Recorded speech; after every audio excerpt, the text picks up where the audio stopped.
तर सर्वात मोठा एक प्रश्न असतो की शेतीमध्ये जाण्याचे रस्ते, त्याला पानंद रस्ते म्हणा असे. हा ज्यावेळेस विषय सुरू झाला, डिस्कशन सुरू झालं, त्यावेळेस असं निदर्शनास आलं की याच्यामध्ये खूप मोठ्या प्रमाणात डिस्प्यूट आहेत, खूप डिस्कशन झालं. आणि आम्ही ठरवलं त्याला शासकीय पैशाची गरज नाही, आपण शासकीय पैसा नाही. हे कसं करायचं ज्यावेळेस ठरलं, डिस्कशन अशी.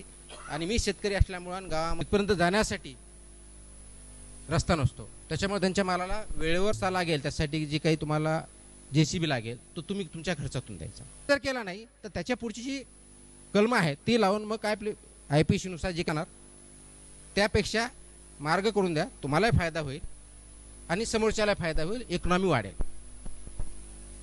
हा एक प्रश्न सुटला. दुसरा प्रश्न सुट करण्यासाठी आम्ही मातीसाठी एवढे देऊ, खडी करण्यासाठी एवढे देऊ. मग काही शेतकरी आम्ही देऊ शकत नाही असं म्हटलं. मग काही शेतकरी ज्यावेळी देऊ शकत नव्हते ते आजूबाजूच्या शेतकऱ्यांना मुद्दामून सांगितलं की तुम्ही करा, किंवा मग महाराष्ट्र ग्रामीण रोजगार हमी योजनेअंतर्गत